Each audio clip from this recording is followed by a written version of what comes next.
Kennt ihr das auch?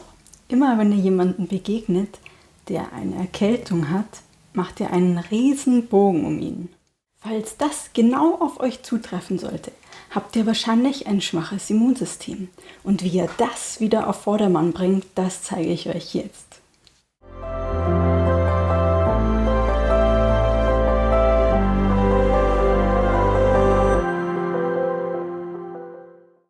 Herzlich willkommen zu einem neuen Video von mir. Ich bin die Sabine und ich bin Therapeutin für die traditionelle chinesische Medizin. Ich zeige euch in meinen Videos das Beste aus der Alternativmedizin und wie ihr euch zu Hause selber helfen könnt und eure ärztliche Therapie damit positiv unterstützen könnt, damit ihr wieder fit und gesund werdet. Heute möchte ich mit euch über ein aktuell sehr wichtiges Thema reden, und zwar wie ihr eure Abwehrkräfte wieder stärken könnt. Ich finde das gerade in dieser heutigen schweren Zeit sehr, sehr wichtig, dass ihr euch selber schützen könnt und dass ihr wirklich das Allerbeste dafür tut, dass ihr gesund und fit bleibt. Und beginnen wir damit, wie die traditionell chinesische Medizin eine Erkältung einstuft. In der traditionell chinesischen Medizin gibt es grob zwei Hauptkategorien von Erkrankungen. Die eine nennt sich Wind-Hitze und die andere nennt sich Wind-Kälte. Symptome einer Wind-Hitze-Erkrankung sind wie folgt: hohes Fieber, trockener Husten, viel Durst, gerötete Augen, Kopf- und Gliederschmerzen, eventuell mit Hitzeempfinden oder Rötungen und geschwollene Tonsillen. Es können noch weitere Symptome auftreten, die alle mit einem Hitzeprozess zusammenhängen oder mit einem Windprozess. Windprozesse sind immer bewegende Prozesse im Körper und ein extremer Windprozess wäre ein Schlaganfall. Ein extremer Hitzeprozess wäre zum Beispiel ein Herzinfarkt. Der klassische Covid-19-Virus in seiner ursprünglichen Form, also keine Mutationsvariante davon, wäre sozusagen ein Wind-Hitze-Prozess. Ich werde dann nachher noch ein bisschen mehr darüber erzählen und welche Auswirkungen ein starker Wind-Hitze-Prozess auf den Körper haben kann. Aber jetzt erstmal noch die Symptome einer Wind-Kälte-Erkältung. Bei einem Wind-Kälte-Infekt haben wir die Symptome mäßiges bis eventuell sogar kein Fieber, Frieren oder Frösteln, Husten mit hellem Auswurf, eventuell kann es auch zu einem blassen Gesicht kommen, kalten Gliedern, eventuell sogar mit Schmerzempfinden, häufiges Niesen oder Fließschnupfen.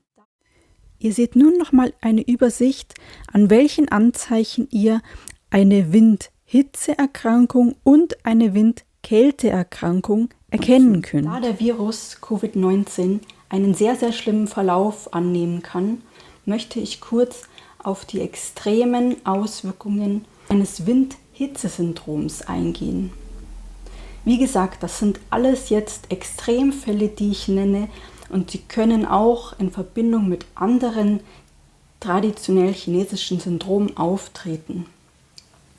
Aber solltet ihr diese Symptome oder diese Krankheitsbilder schon bei euch feststellen oder dass sie schon von einem Mediziner bestätigt worden sind, dann solltet ihr auf jeden Fall ganz, ganz extrem darauf achten, dass ihr diesen Prozess ausgleicht, dass ihr weg von dieser Erkrankung kommt, weil solltet ihr an diesem Virus erkranken und habt aber schon eine Vorbelastung an diesen Wind-Hitze-Prozess, der dann im Extremfall auch noch zu einem sehr, sehr schlimmen Yin-Mangel führen kann, dann müsst ihr unbedingt was dagegen tun, weil dann ist es sehr, sehr wahrscheinlich, dass ihr einen schweren Verlauf von dieser Erkrankung mit dem Covid-19-Virus davontragen werdet.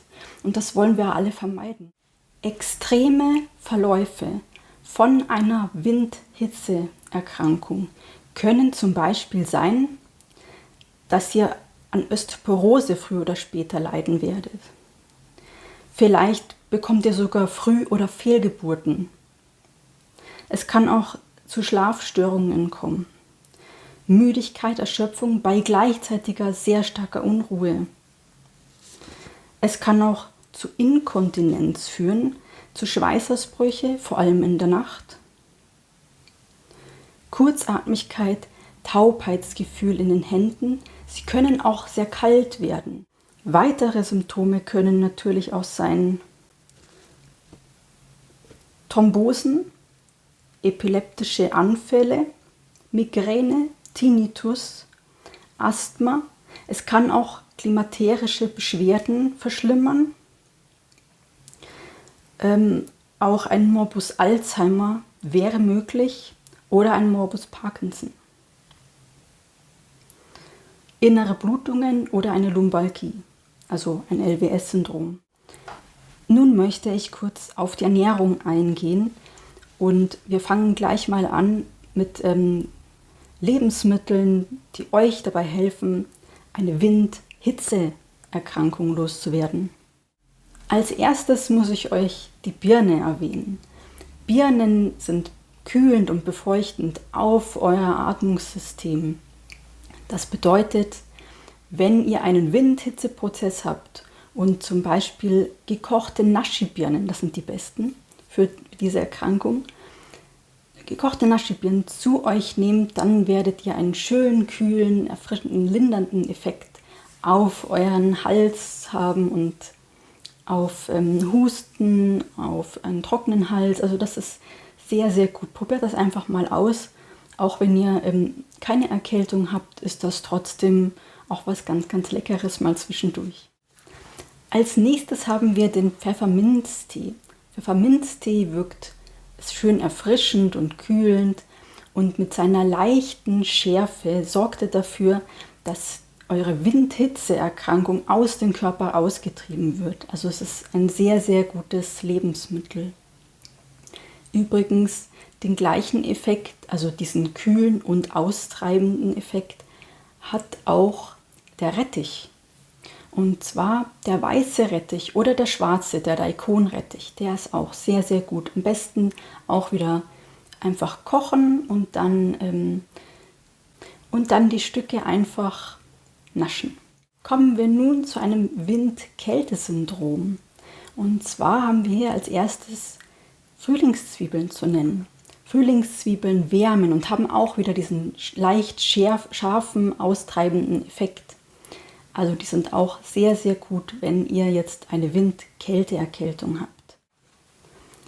Und auch der Ingwertee, der hilft euch auch sehr, sehr gut, eben diese Wind-Kälte-Erkältung aus eurem Körper auszutreiben.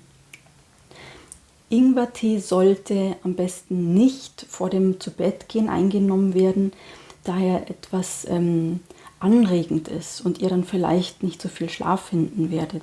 Am besten ihr trinkt ihn morgens und dann legt ihr euch erstmal schön ins Bett und kuschelt euch ein, so dass ihr einen schwitzenden Effekt habt und somit eure Erkältung austreiben könnt.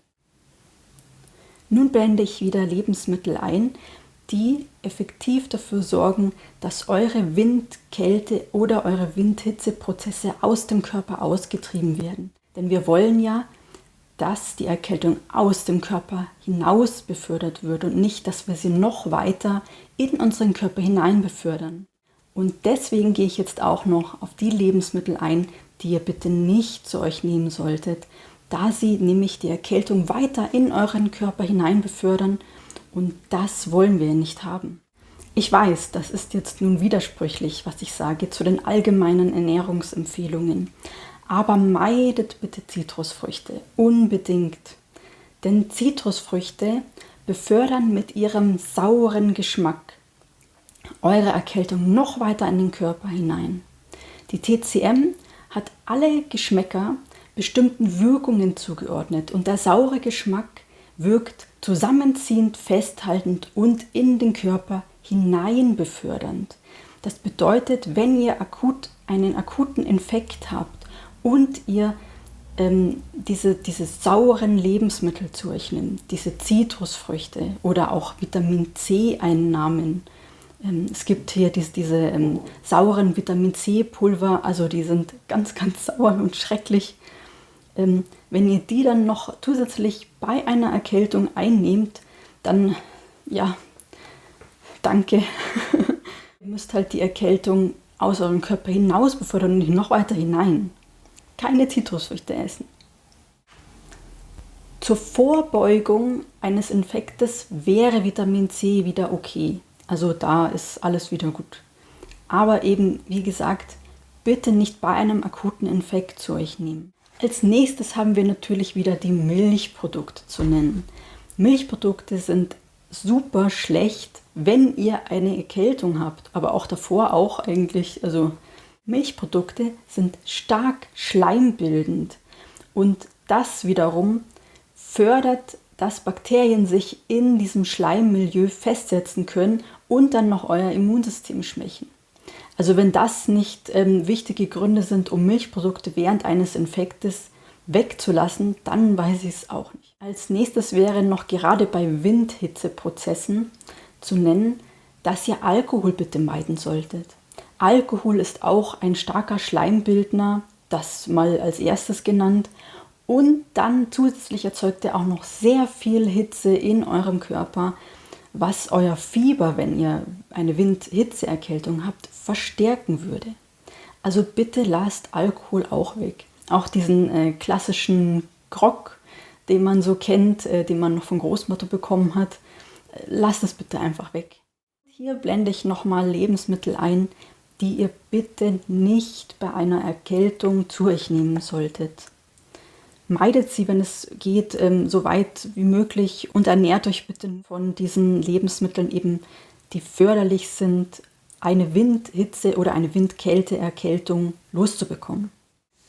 So ihr Lieben, jetzt sind wir wieder am Ende meines Videos angekommen. Ich wollte nochmal mich ganz herzlich bedanken, dass ihr bis zum Schluss geblieben seid. Und hier erfahrt ihr ganz, ganz viele Themen zum Thema gesunde Ernährung, die TCM, die orthomolekulare Medizin, eine gesunde Lebensweise. Und bitte, bitte passt gut auf euch auf, stärkt euer Immunsystem, haltet euch an alle Empfehlungen, die allgemein zurzeit gelten, um sich und andere zu schützen. Ich freue mich sehr, wenn ihr das nächste Mal wieder mit dabei seid und aktiv was für eure Gesundheit tun möchtet.